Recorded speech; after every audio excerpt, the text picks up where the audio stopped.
a chat with Carl about the new parts, and we're happy that they've been integrated into the car okay.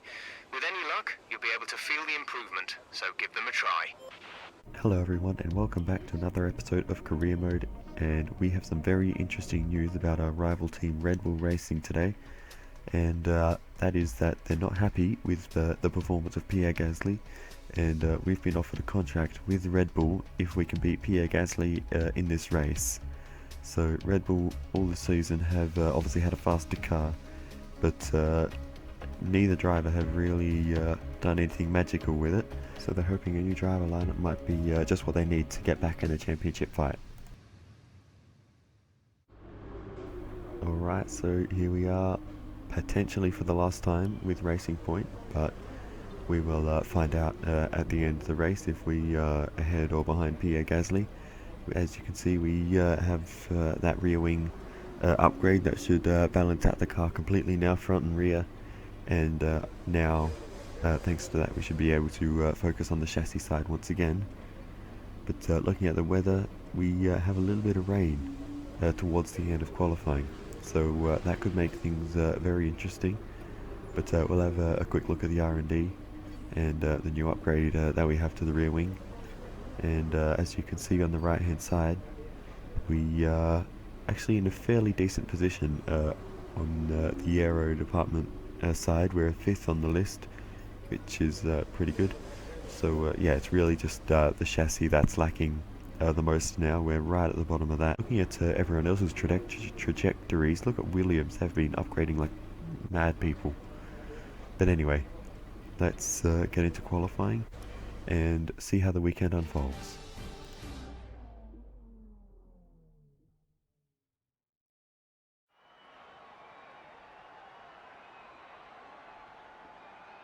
Welcome to qualifying for this weekend's French Grand Prix.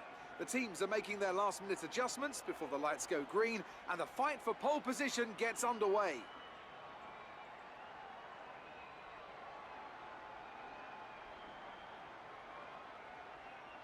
So then, Ant, it's another Grand Prix weekend, another exciting qualifying session ahead of us. What are you going to be looking out for over the next few minutes?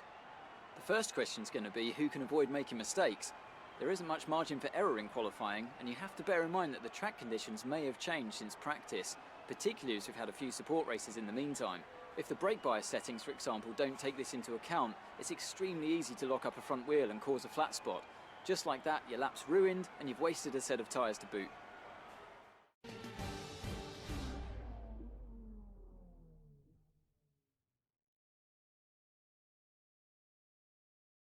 Alright, so here we are for Q3. I've decided to skip straight to this session since for the most part we've been able to get into Q3 very easily. So it's basically a formality at this point. Getting through the chicane pretty well. Cut the first corner a little bit there, but somehow we got away with that one. Through exiting that corner, not too hard in an F1 car. I had some troubles getting used to the F2 cars through that chicane. It can be a little bit difficult to get the traction on the exit, but through this last sector is a lot of fun, both the F1 and F2 cars.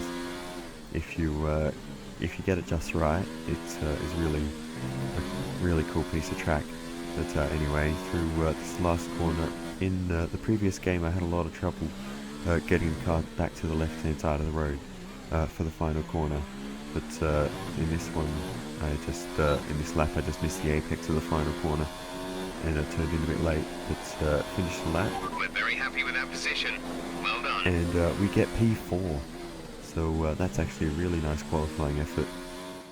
We're all ready for tomorrow's race, but before we begin, let's have a quick look at those who will be fronting the grid. Vettel, Bottas and Pierre Gasly. Goodbye for now then, but we're really just getting started.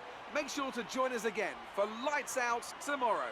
So very interesting. First thing, Lewis Hamilton and Charles Leclerc both absent from Q3, so they'll both need to forge a comeback in this race. But I'll be starting right next to both of the Red Bull cars, so this could be very, very interesting as we go into the first corner. But we've also got our rival Nico Hülkenberg starting in 6th, our teammate in 7th, so this could be a very interesting race. But first, we have Formula 2.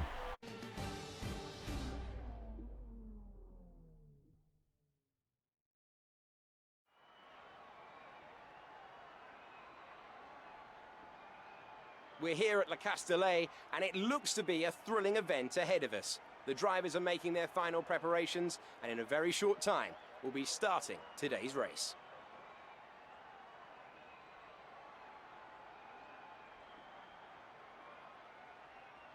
Today's drivers need to master the 15 corners of Paul Ricard, 6 left-handers and 9 right, spaced around the 3.6-mile circuit. The longest section is the famous Mistral Straight, which is split into 2 by the colourful chicane Nord, which offers a potential overtaking hotspot. But the drivers there need to take care. Those brightly coloured stripes don't offer much grip and won't be kind to tyres.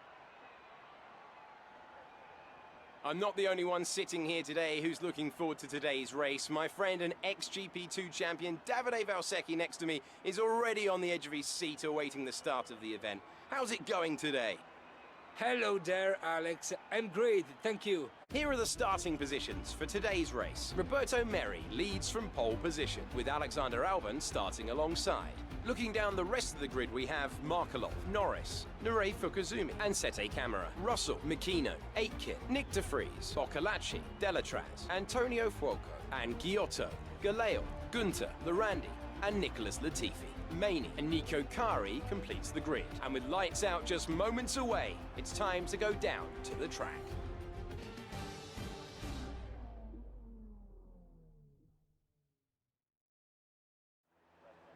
You should have some space going into the first corner, so try to keep it tidy.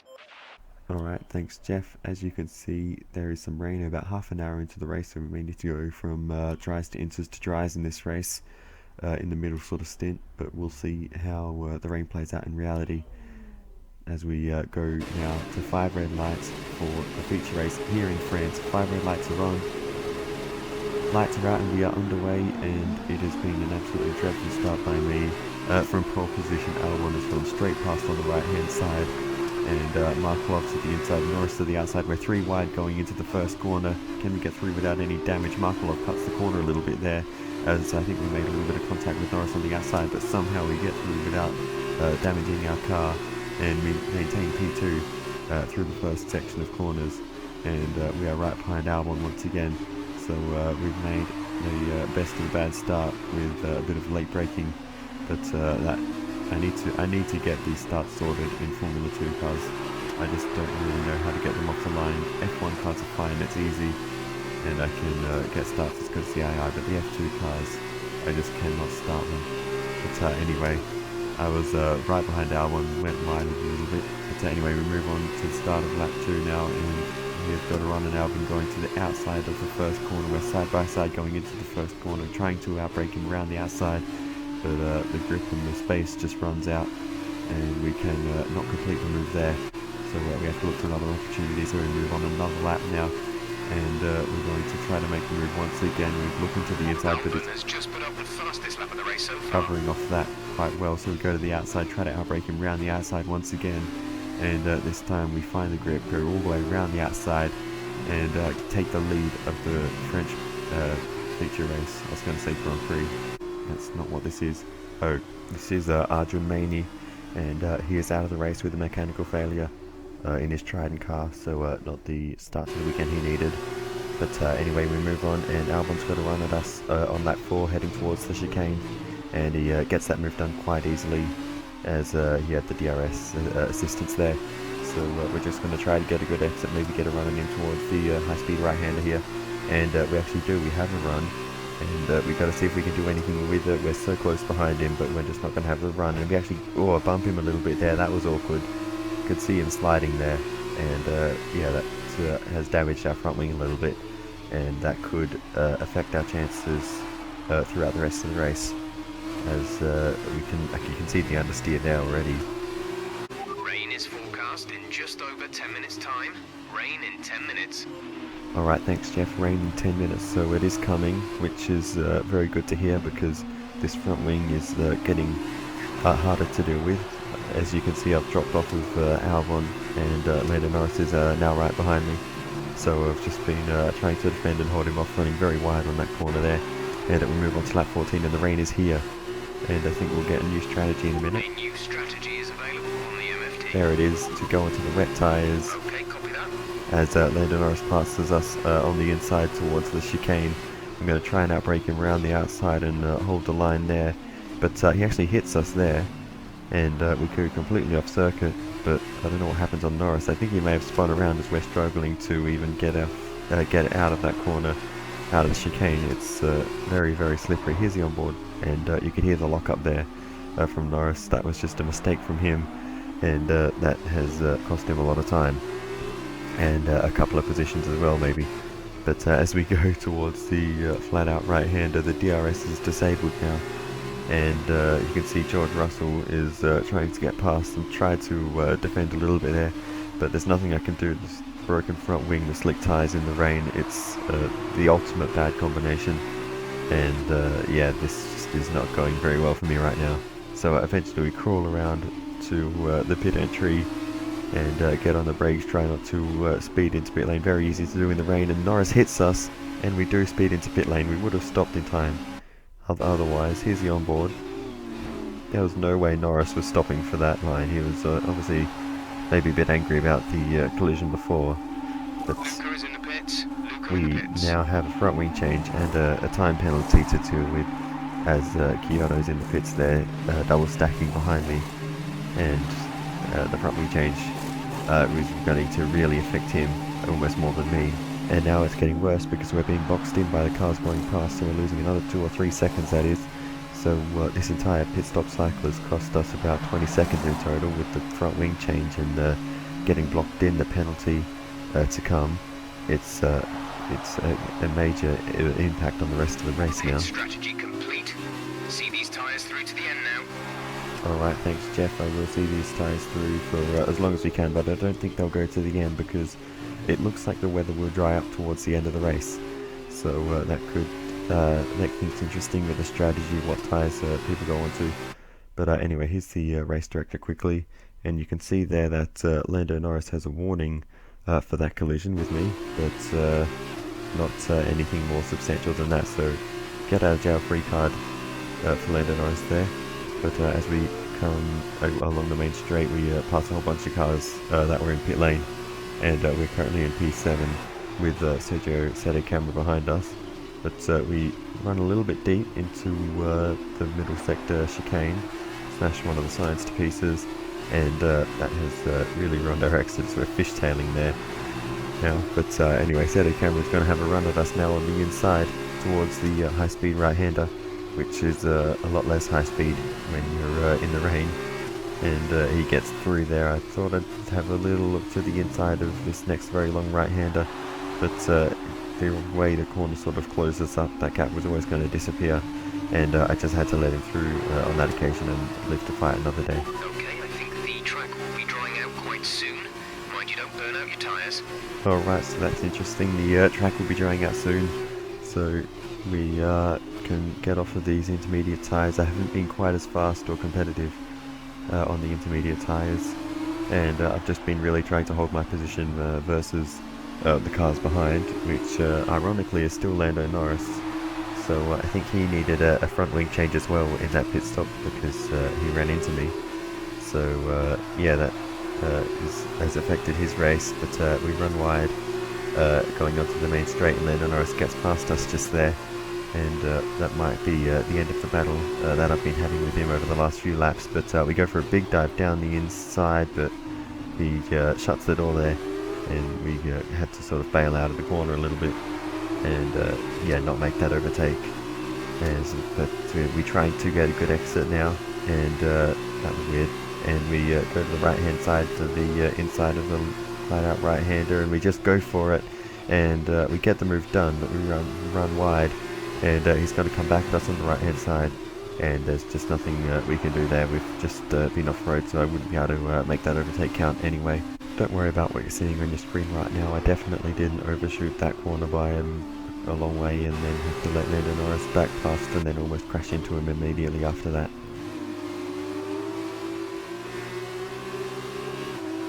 We're no longer sure that these tyres are the right ones.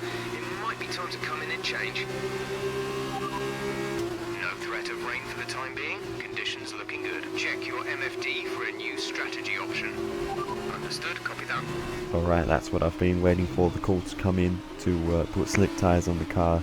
They will be equally as fast now, and the track is only going to be drying. This rain has stopped. It's still a bit cloudy, but there's no rain now, so we can come into the pits, put the slick tyres on, hopefully not get rear-ended this time, and Lando Norris is actually in front of us, so we should be fine on that account.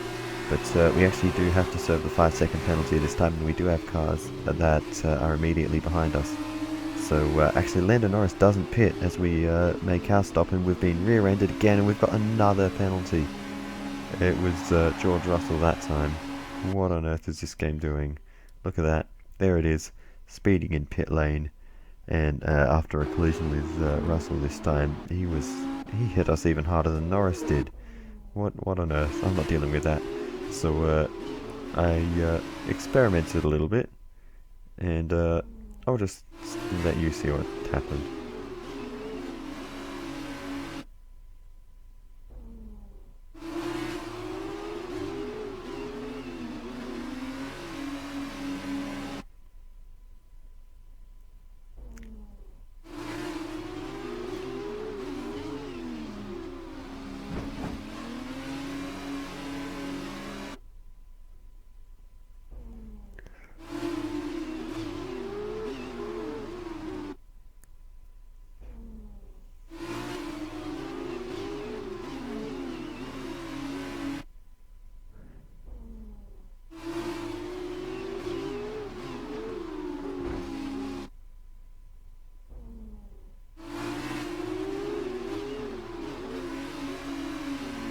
So eventually we managed to get in without getting a penalty, but that took way too many attempts to what it should have.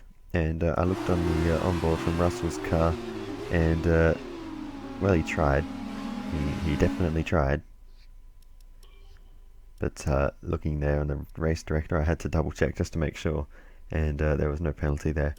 So that's good to see. But yeah, it's interesting to see that some cars are not pitting on this lap.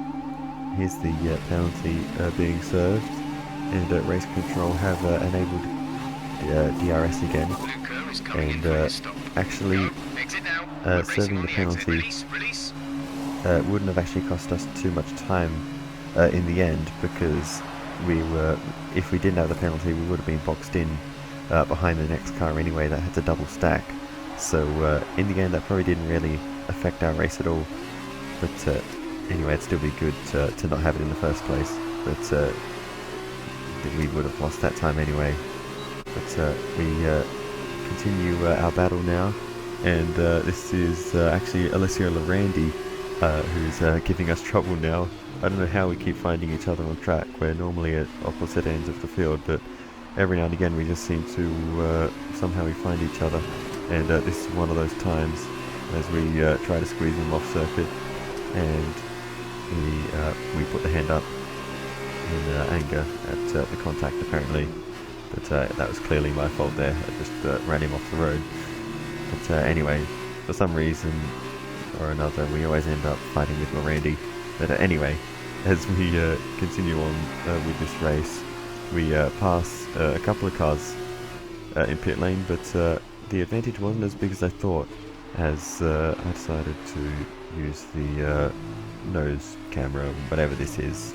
It's a super weird camera angle, but I used looking at the front wing to see if we had any damage. But anyway, that is all clear. But yeah, I don't know why this camera angle exists. It is way too low. You can't really see where you're going. But I guess what is cool is you can see all the elevation in the road, and it does actually, in that way, it looks quite cool. But to drive like this is really hard. I'd really like to know if anyone drives from either that camera angle or this one on top of the nose of the car. I was going to say the bonnet, but it's not really what it is. But anyway, yeah, I'd be curious to know if anyone drives like that. But anyway, we move on and to more important things, and we've caught up to George Russell ahead of us. Sorry, not George Russell, Lando Norris ahead of us. No drivers. It says it on the name tag. But anyway, we get a good run out of. That was the fastest fastest lap of the race so far. We get a good run out on the last corner and overtake him there, as we do set the fastest lap. So thanks Jeff for saying that. But that was actually a fairly easy overtake with the DRS there, and you can actually see ahead there is a massive train, and that goes right up to about 4th place. So if we can get past all of them, we can still get a decent result out of this race, hopefully. But the train is tail-ended by George Russell, so I knew it was coming up soon. So anyway, let's see if we can catch up to that train. They're all sort of battling and holding each other up, and we're within DRS range now, so we should be able to close in, and we move on, and we have closed in. We have a little look to the outside of George Russell, but nothing to do there, and in fact Lando Norris is going to make the most of me going slowly through that corner. We might have given him a bump there, but we've got the DRS. We're on the outside though, going into the first corner, and we'll be side by side as we head into the first corner, and we're going to try and outbrake him around the outside, but he's actually very good under brakes there, and through the middle of the corner, and we can't really compete. And Lando Norris, brilliant move to get through there, but we're going to try to go around the outside into the next section of track, but he just covered that off well, and he goes very, very deep there, and almost into the back of George Russell, but well judged move there by Norris. But as we go towards the high-speed right-hander, we're going to go to the outside, try to make the move here, and we somehow do that all the way around the outside, and that was a really cool move. But we move on now. We're overtaking George Russell on the main straight, or trying to. We go for a switch to the left-hand side, very, very close to the back of George Russell there, but we somehow got away with that. Once again, very, very close. I should have looked at the off-board to see just how close that was, but I was too busy focusing on the race, and we move on. I tried to make a big dive around the outside of the train, since they're all sort of holding each other up. I thought it might be possible, but that didn't really work out for me, and George Russell, in fact, You can win that place back. temporarily got his place back, but he got a bad exit out on the curbs, and we were able to win the place back, as Jeff was trying to encourage there. And the next car ahead of us now is Sergio Sette Camera, so let's see if we can pass him. And the train now is looking a little bit more spread out, but it's still, I think there must be some slower cars at the front of this train that are holding it up, because yeah, it just as I said, that immediately closed up again. So let's try to make the most of this, try to take the advantage while the faster cars, like Sette Camera, are stuck behind some of the other cars in front. So now we're about to start the penultimate lap of the race, right behind Sergio Sette Camera. He goes to the right to try to overtake Delatraz, but he moves back in front of us, almost pushes us off the track, and Delatraz goes to the outside of Fukuzumi into the first corner. We've got to run. We're going to try and go down the inside of middle of both of them, and Fukuzumi cuts the corner. Delatraz goes around the outside of everyone to hold the position. Boccolacci up ahead has been given a huge free kick as we're all battling and slowing each other down. And George Russell's actually having a look now too, as we go to the outside of Sette Camera and run a little bit off circuit there, and have to slow down so we don't gain an advantage. And George Russell is able to sneak on through there. So in trying to be opportunistic and make a bunch of positions, This is your final lap of the race. we've lost a lot. But as we move on to the final lap, we've got a good run trying to pass Russell and Sette Camera now. We've made a big mistake there of trying to go down the inside 3 wide into that corner. Is never going to work. Russell around the outside of everyone, and it seems like the outside line is the way sometimes in Formula 2. Both Russell and Delatraz have made it work on awkwardly shaped corners, and we run into the back of Sette Camera there as he slowed down a little bit awkwardly onto the straight, and that might be the end of our chances in this race. We're going to see if we can pass Sette Camera into this corner, but if we don't, we'll have no chance. We go down the inside and try to make the move stick, and we actually do, as we run into the back of Russell and have more damage there now. But Okay, good work. Great I'm pass. getting desperate at this point, and we're drag racing Russell. He's not really leaving us space. He's pushed us almost all the way off the track. We try to go around the outside, but with the damage we were never going to be able to make that corner. So now it's all about trying to defend from Sergio Sette Camera behind me, and I think we should be able to do that if we just hold on the racing line. But the damage has cost us potentially a few positions. We may have been able to be aggressive in this last section of the race, but I can't really blame that. That was a last lap incident, and it's really this whole race has just gone wrong. Getting rear ends into the pit lane was probably the big thing, and getting the damage while I was battling with Albon probably is what ruined my race really. But in the end we recovered to P8. Alright, race over. Take care of the car on the way in. So certainly not the best race, but I think that could have gone a lot worse, all things considered. It's been coming for a while, this one. What an excellent win for Dams. And I have to wonder, Davide Valsecchi, just what set them apart from the competition here. Although the Formula 2 cars are all the same spec, the winner just looked better out there. It would have been a combination of getting those tires up to running temperature faster and driving to the condition on track. They made it look easy out there today. Alright. And I can see our drivers making their way out now. It's been a sublime team performance, and it's the culmination of a lot of hard work. Dams are your winners today. I never thought the Dutch, Russian and Thailand flags look similar, but they all kind of do in a way. They have the same sort of colours. Anyway, so there you go. Alex Albon is your race winner. Artem Markelov, good race to get second. Nick de Vries in third. And yeah, me down in eighth. So then, it's time to see how this result affects the Drivers' Championship. Alexander Albon takes the lead of the Drivers' Championship. And now, Davide Valsecchi, let me ask you, who is your driver of the day? Difficult call, but I'd like to say Luis Deletraz. He was just perfect in conserving the tires and made the difference at the end. And here's how things are shaping up in the Teams' Championship. Dams move to the top of the table. Goodbye for now then, but we really are just getting started. Make sure you join us again for Lights Out tomorrow. Alright, so that was a bit of an interesting one. Louis Deletraz ended up fourth, overtaking Boccolacci in the closing stages there. And then obviously I was unable to pass Fukuzumi and all that lot in front of me, as I hoped I would. So a P4 was definitely possible in that race, even with all the issues. But yeah, a few mistakes at the end was quite costly. But anyway, we're second in the championship. Alex Albon is ahead, but still plenty of time to go, plenty of points left in this series, and still a sprint race to go. So let's get into it. Dun dun dun dun dun.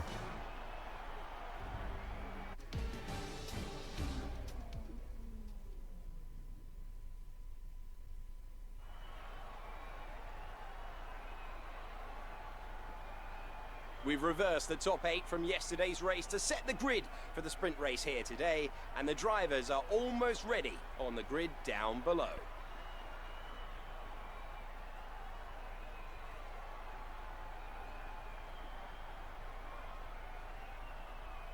In the commentary box for the big race today, I'm Alex Jakes, and joining me once again, it's Davide Valsecchi. Davide, as well as being the 2012 GP2 champion, you also have experience as a test driver in F1. What would you say are the biggest differences for people fresh to the world of F2? Well, Alex, I think it's an exciting time in Formula 2 right now. For spectators, a lot of excitement comes from all the drivers being in the same car. That puts the emphasis on driver skills, meaning lots of overtakes, which means exciting race for us.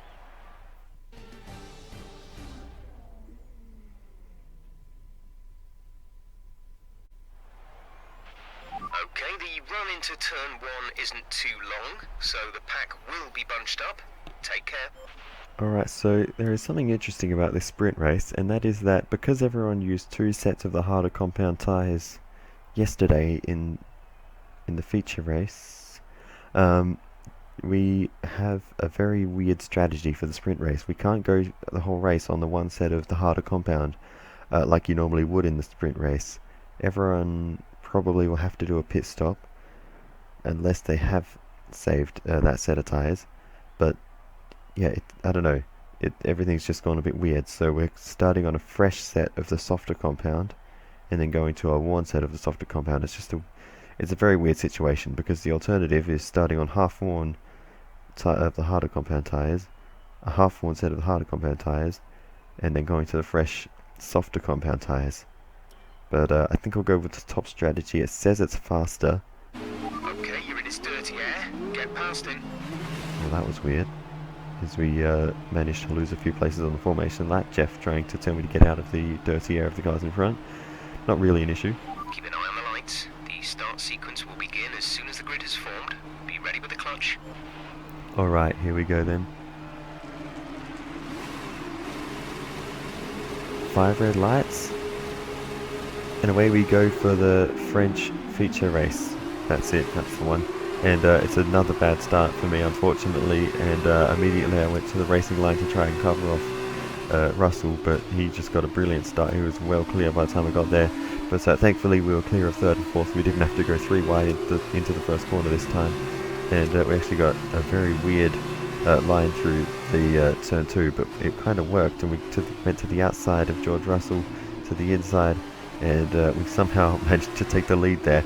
So that was a very weird start. We've managed to get to the lead of the race on our fresh soft tyres, so it's the fastest tyres we could have possibly started on, and we've gotten to the lead of the race.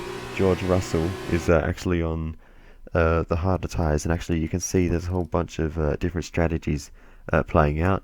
So some people are on the softer ones, some people are on the harder ones, so the strategy will be very interesting what people do. But anyway, this is a mechanical failure for Antonio Fuoco, so just thought I'd put that in because it happened in the race. Check your MFD for a new strategy option. Copy that. De Vries behind. Our gap behind is 17.8 seconds. They're on old super softs. Their tyres are 9 laps old.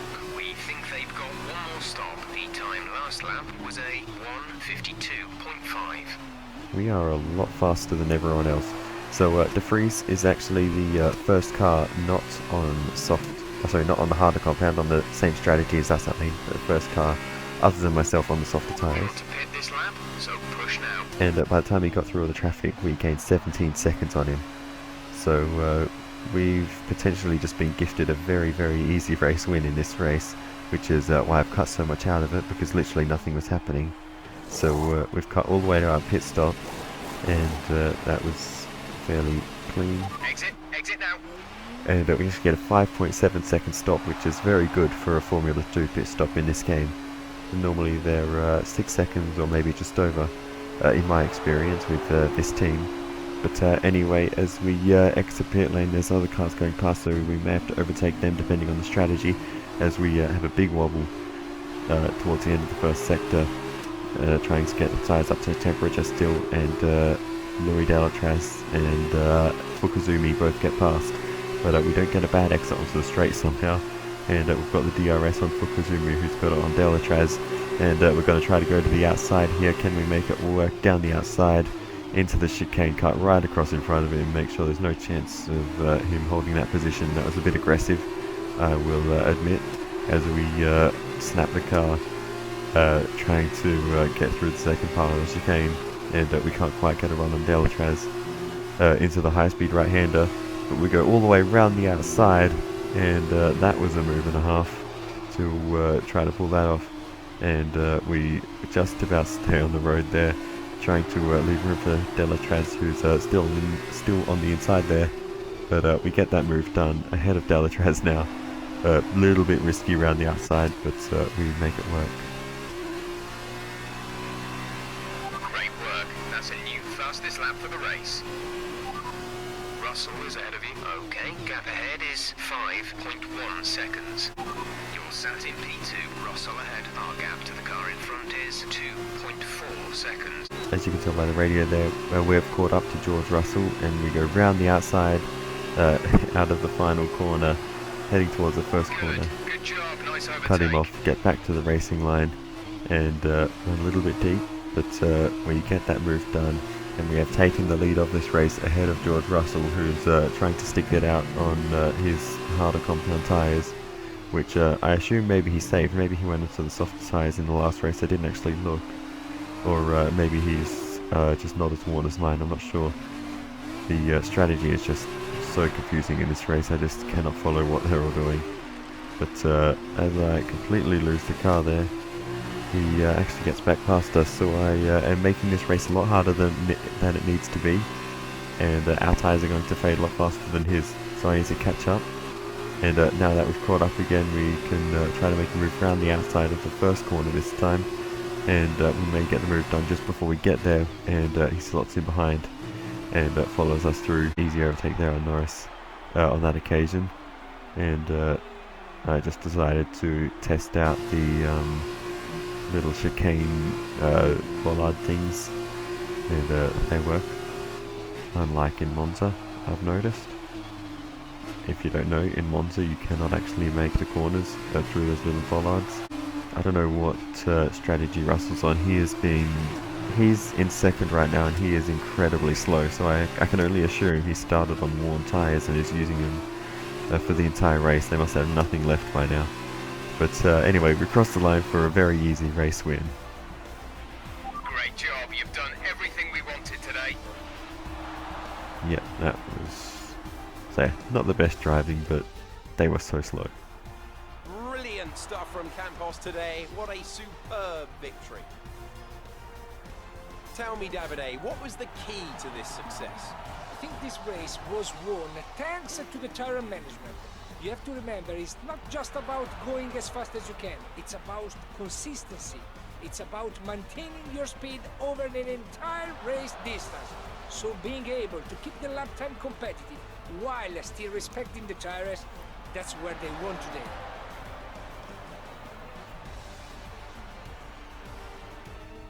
It's time to present the top drivers with their trophies for today's race, and there are a lot of people in the paddock very happy with this result. It's Campos on the top step.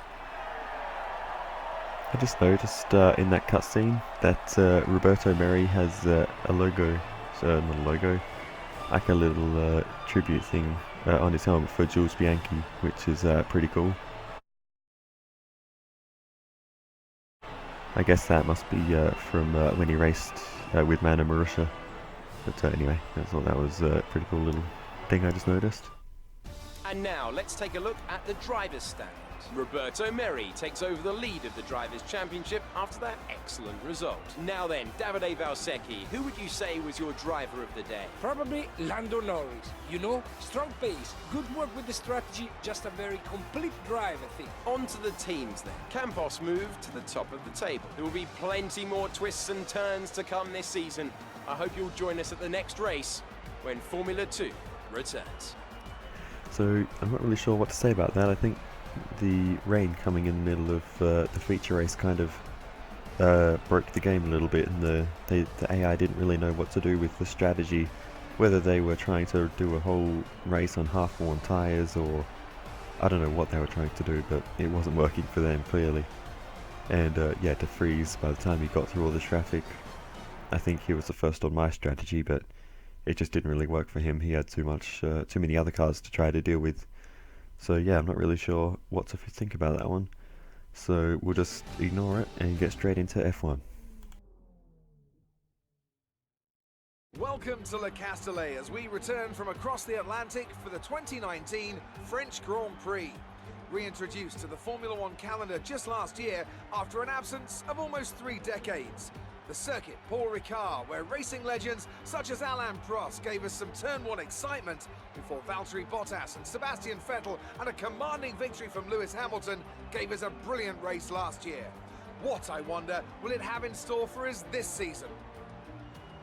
Mastering a lap of Paul Ricard means getting to know 15 corners, 6 left and 9 right, for an overall lap distance of 3.6 miles. The two halves of the long Mistral Straight are separated by a heavy braking zone into a potential overtaking hotspot at the Chicane Nord. And watch out for the drivers running onto the distinctive coloured stripes, which are low in grip and highly abrasive. Joining me for today's race once again is Anthony Davidson. Let's start with Racing Point. What do you make of their performance so far this season? Well, the atmosphere within that team seems very positive at the moment. Everyone seems like they're in great spirits and having a lot of fun doing what they do, and that's definitely contributed to the performances we've seen.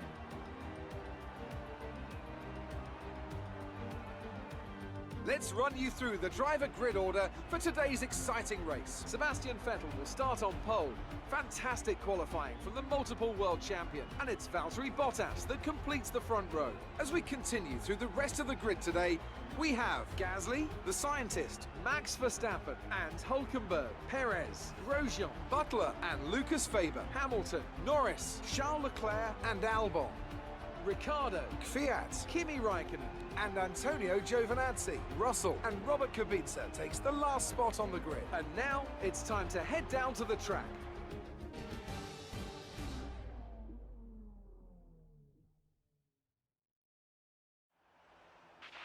After the points finish last race, let's aim to keep the momentum going. So looking at the strategy quickly, we have the option of 2 sets of softs to a set of mediums, or a soft to 2 sets of mediums. I think I'll go with the latter strategy because soft tyres are terrible. And I had a brief look at the hard tyres, but they were out of the question. They were just too slow. So let's get underway. Alright, so here we go. 5 red lights. And away we go for the race for French Grand Prix. And it's a good start by Pierre Gasly and by myself. We both will overtake Valtteri Bottas into the first corner as Bottas tries to hold it around the outside, but we're going to do the same thing. We go a little bit off track actually in turn 2, but we come back on. And Bottas must have lost a lot of momentum at the apex of turn 2 because he's a mile behind us now. And Pierre Gasly is actually challenging Sebastian Vettel for the race lead. He actually had it for a moment there, but Vettel's coming back to the end of this first sector, starting the second sector now. And he might just get that around the outside onto the straight. He gets a wider line onto the straight, and that'll help him with the straight line speed. And as we know, the Red Bull already lacks straight line speed, so Vettel is able to retake the lead there. But a good strong start by Pierre Gasly there, almost taking the lead of his home race, but just couldn't quite get there. But we're just going to try to sit behind him and see what we can do. Obviously I need to try to beat Pierre Gasly in this race, and I'll be in a much more competitive car for the rest of the season if I can do that. But the Red Bulls probably have the pace around a track like this. It's really only tracks with the long straights like Baku where they struggle. And as you can see, I'm overdriving the car. I'm really trying to keep up with Gasly, but to be fair, he's doing a really good job sticking right behind Sebastian Vettel, and he actually has a really good pace at this point in the race, and I'm losing a bunch of time just pushing the car harder than it could reasonably go. And Valtteri Bottas will be catching up to me very shortly. The way this is going, in fact, he goes to the inside as we head towards a high-speed right-hander on lap 2, and he gets that position. He might make a mistake. He can still regain the position. And that is the podium lost for now. And in fact, there goes Lewis Hamilton, Max Verstappen. Yep, him at the same time. So yeah, the other Red Bulls gotten past as well. So yeah, the Red Bulls definitely have the pace around this track. There's just a lot of corners that suit them. The long corners, they obviously have a lot of downforce. So yeah, it's really not a track that suits our car. So anyway, enough excuses. We need to. Entering lap 3 now. DRS has been enabled. We need to just get on with the race. Stop overdriving the car, because it's not just the car, because my teammates actually caught up to me. If you just can see them behind me. So we move on, and Sergio Perez is going to make a move into the chicane. He actually gets it done well before the chicane goes flying past. We didn't have any DRS help from the cars ahead, and Sergio Perez gets that position ahead of me. So I'm really struggling for pace at this point in the race. Obviously I've heard that France is a bit of an overpowered track for the AI, so that could be playing into it a little bit, but I'm not sure. And actually Sergio Perez just sets the fastest lap of the race there, so he's obviously got some really good pace. Obviously he had the DRS help overtaking me on that lap. But anyway, we've got bigger problems now, because here comes Lewis Hamilton, and he tries to challenge down the inside. We leave the space, but he doesn't actually really quite get there.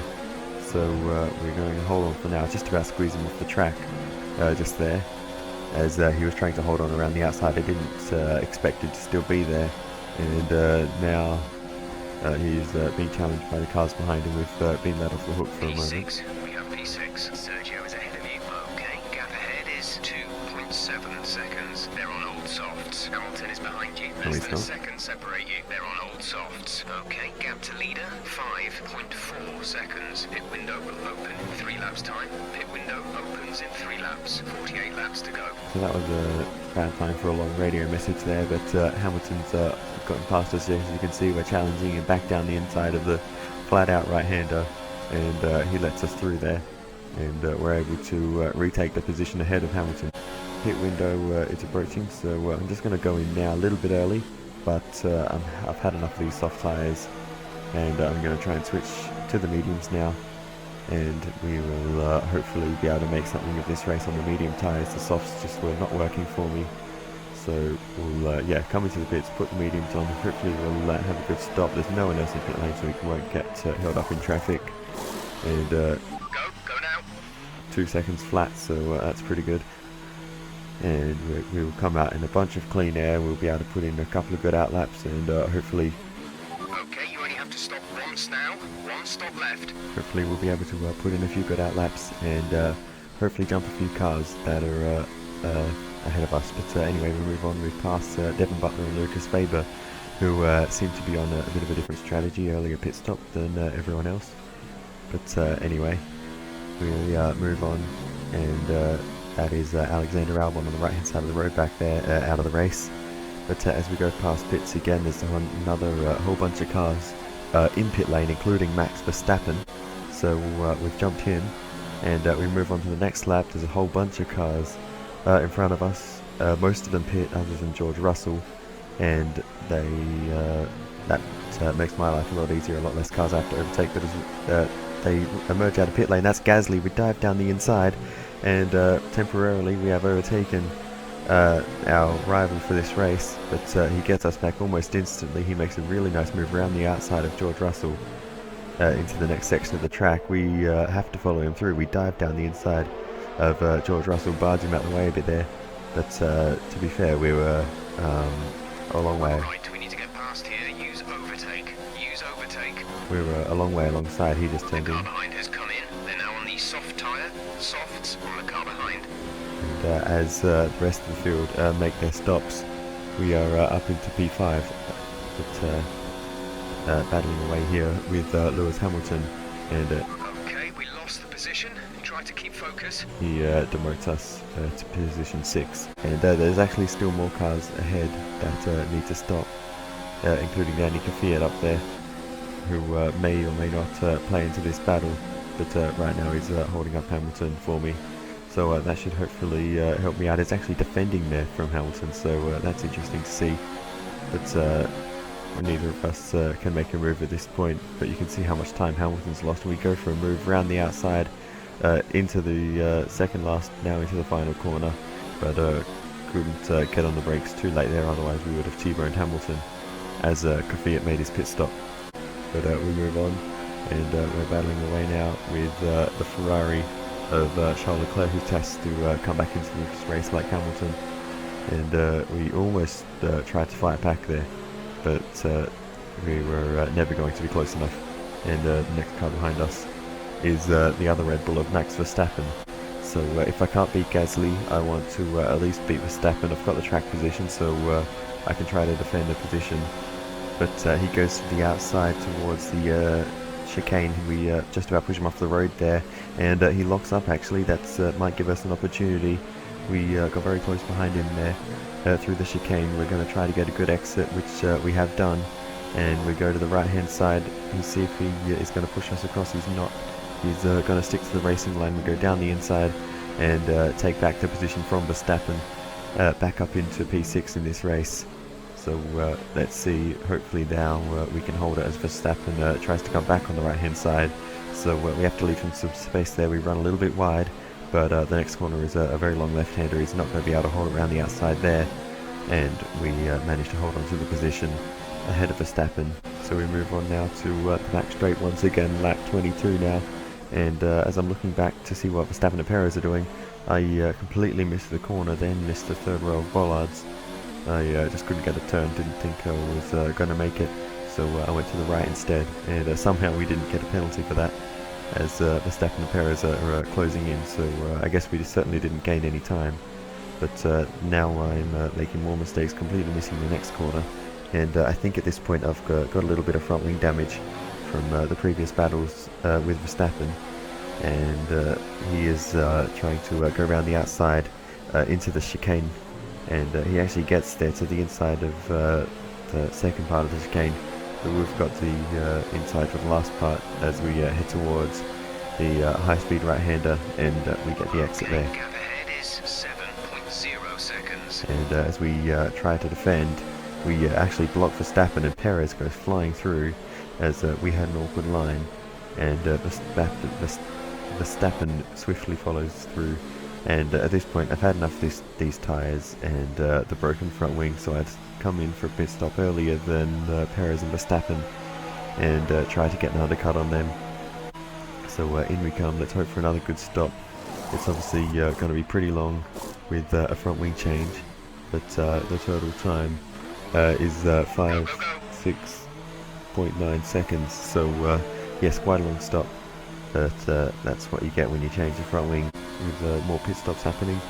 And there is Nico Hulkenberg coming out of pits ahead of us, so that's a demonstration of the time that we lost changing the front wing, because we haven't even seen Hulkenberg all race really, and he's trying to defend, and I'm all over the road trying to find a way past. That is a big mistake there. I was thinking left and right as he was defending, and just never picked a side, and had to take a little bit of avoiding action in the end. But anyway, we're going to get a run onto the straight now. With the DRS open, we should be able to make a move into the chicane. We've got the overspeed. He's going to defend a little bit, so we go to the right hand side, down the outside, and turn right across in front of him, and get that move done. And there is a bit of an angry pack in front of me, which is a little bit annoying. I'm trying to put in some good laps. We almost get escorted off the road by the Haas car there of, surprise, surprise, Devin Butler. But anyway, we run wide again, trying to go around the outside, and we might actually just make it around the outside, but not quite. Actually we do on the exit there. I thought we weren't going to for a moment, and then we get past Lando Norris into the first corner. The next car holding up the train here is Danny Kvyat, and we should get past him hopefully onto the straight if we can get a good run through the rest of this sector. You can see I'm trying to set up the move already, but I actually caught up to him a lot faster than I expected to. But we'll get the DRS here now, and that Toro Rosso is very slow in a straight line compared to the Racing Point car, which I feel like must be one of the fastest, surely, given the performance that we had in Baku, and that is a very easy overtake to what is now P10, and we should only move forward from here. And the next car up ahead is Roman Grosjean, and he's actually quite a distance ahead, but we go for a dive around the outside last minute through that corner, through the chicane, and we actually get that move done very, very nicely there. Brilliant maneuver. 2 places at once. 2 places? Really, Jeff?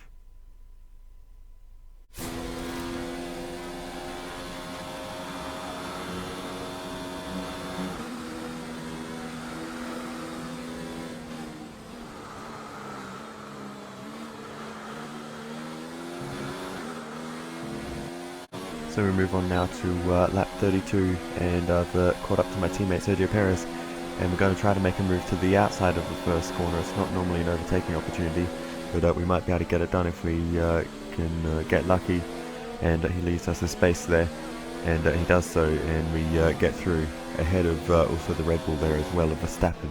So that is a very good news for the rest of this race. You can see us battling away there, and Sergio Perez did a nice job to make sure Verstappen couldn't take the advantage there, as I think he was exiting pit lane there.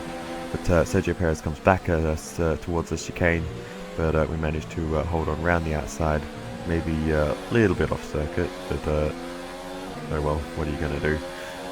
And Sergio Perez actually has a little bit of a run here, and we're going to try to defend a little bit, but not too much, because it is our teammate at the end of the day, and we managed to hold our line around the outside. The gap to the car ahead is 17.4 seconds. So the situation now, it seems, is that we don't have a lot left to gain in this race. We're in P6, the cars ahead are much faster, so it's all about defending from Perez and Verstappen from here to the end. But we move on. Then that's Charles Leclerc coming out of pit lane, so he dived down the inside while he's going slowly, and he hits us. He just turned in like he was just heading for the apex, and I had no part in that.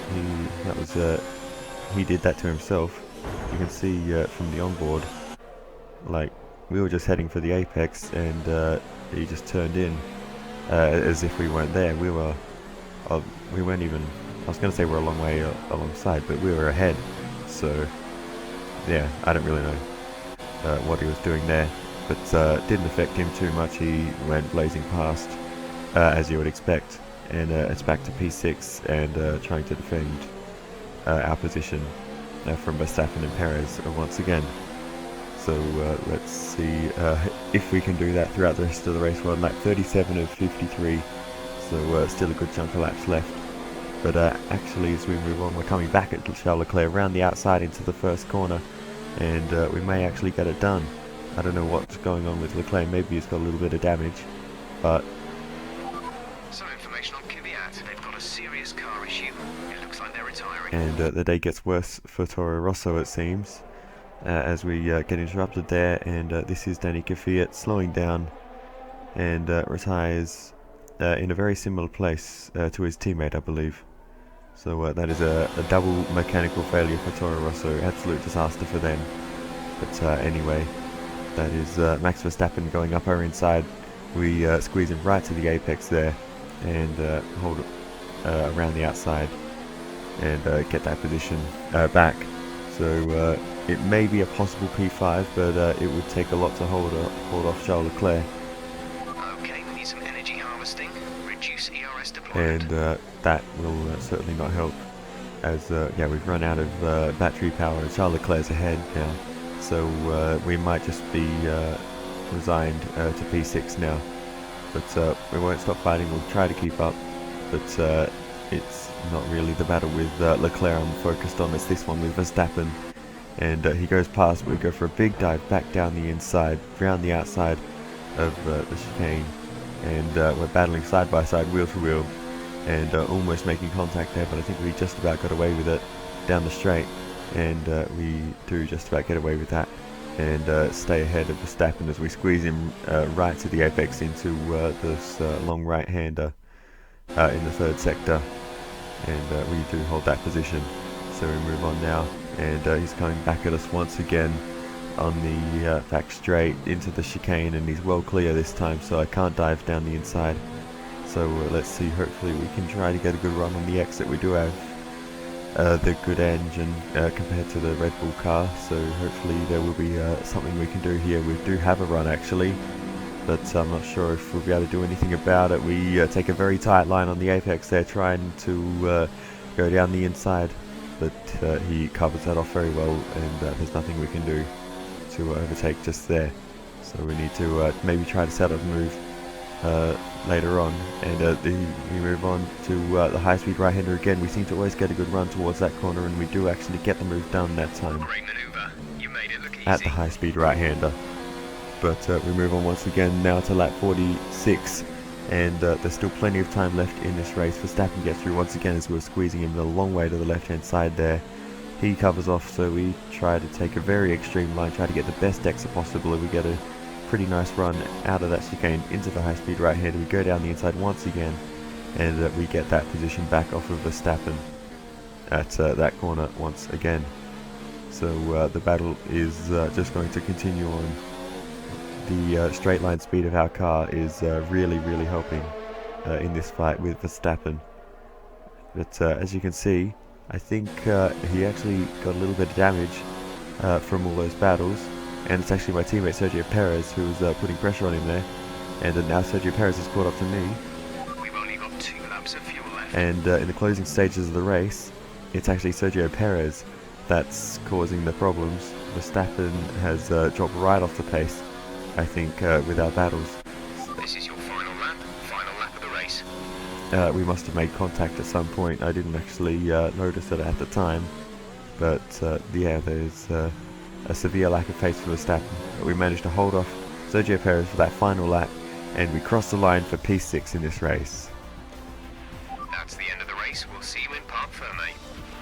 So normally I'd be quite happy about a P6, but our pace wasn't as good as I was expecting today.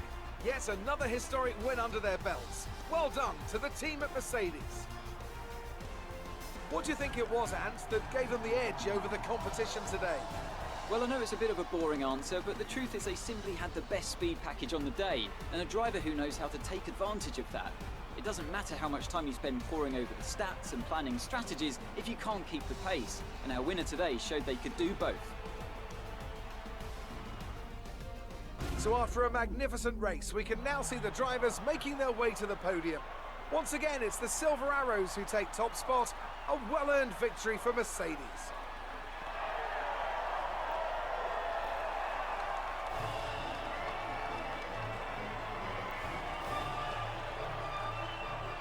So it's Valtteri Bottas on the top step of the podium today. Pierre Gasly, nice race for him up to P2 by the end of that race. And Sebastian Vettel, I think that is, on the right hand side of the podium there. So, let's review the drivers' standings. Well, the gap at the top of the championship has been cut down after a difficult race today for our championship leader. Now, let's discuss, Ant. Who would you say is a contender for driver of the day? Charles Leclerc showed exactly how to manage yourself out on the track today. He was almost flawless out there. Incredible stuff. Let's move on to the constructors. Mercedes moved to the top of the table. After an event like that, who knows what the sport has in store for us next time? Be sure to join us again as we continue to bring you the latest excitement in Formula One. So yeah, not really as good of a race as not really as good of a race as I really wanted. Sergio Perez was faster, so you always want to be faster than your teammate, and yeah, he was much faster for a lot of that race. We got damage, so we had to change the front wing, so it was a bit of a messy race overall. But anyway, we yeah. Not every race obviously runs perfectly, so anyway, looking at the Drivers' Championship, we didn't lose any places. In fact, we gained points on Verstappen behind. Great work out there today. Let's have your thoughts. Would you say that your rival is still on your level? Yeah, obviously Nico Hülkenberg's a brilliant driver. I think he has put up a good fight over these last few races. We've really been pushing each other throughout this little rivalry that we've had. But our car has really made some good improvements, and I think the Renault just can't keep up. You're surpassing all expectations. Can anything or anyone stop you?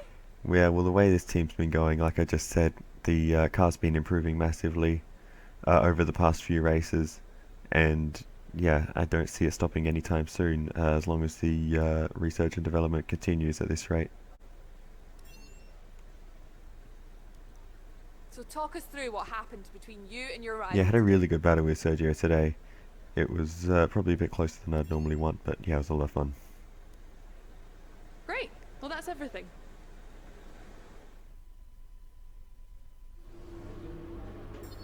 So looking at the rivalries now, obviously, as you just heard, we beat Nico Hülkenberg in the rivalry, so we'll be selecting a new rival soon. But looking at the research points now, R&D points, we should get a whole bunch. It's the end of the contract negotiations, so we get 1200 for completing the bonus, getting the bonus, sorry, and that will really help us out for developing the car for the rest of the season. And it will obviously be this car, seeing as I did not beat Pierre Gasly, so I will not get that drive at Red Bull. But oh well, he had a really nice race today, Pierre Gasly, obviously finishing up in P2, so yeah, he obviously deserves to keep that seat, and we'll have to work harder next time. Excellent result today. Finishes like that will look good on your contract reviews. On to the next one. But obviously Emma, as you can hear, is not disappointed at all. So let's get into negotiating contracts, and I think we should just about be able to go for everything on the contract side. We have been doing really well for the team. I think just in terms of the way the F1 game works, negotiating with midfield teams is a bit easier than negotiating with top-end teams.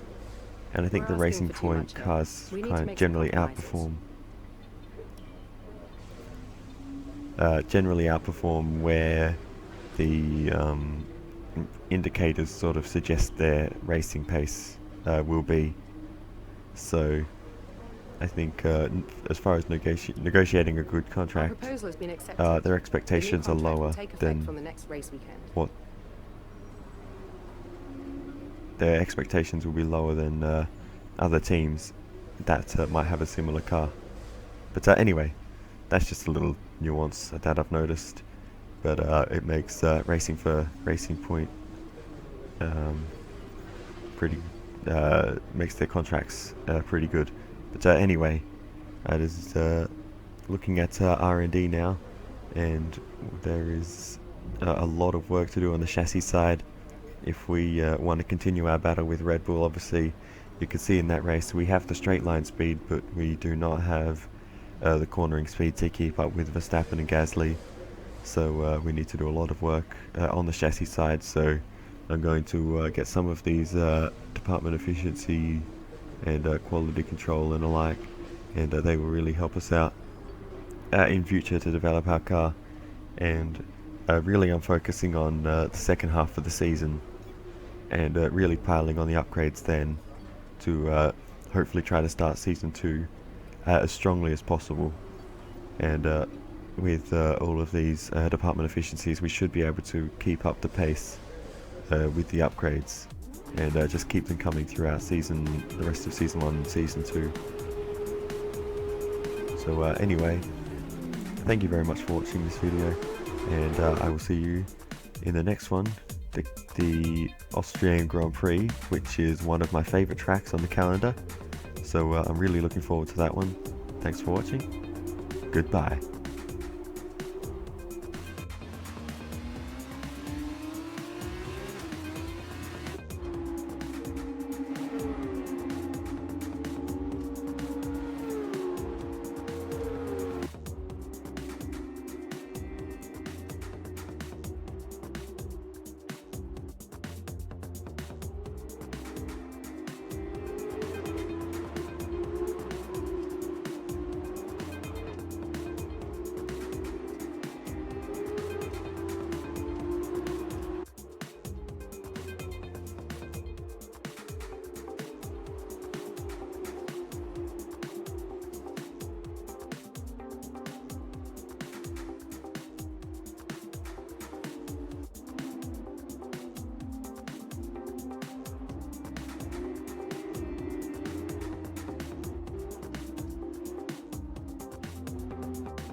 right. Engine off, engine off.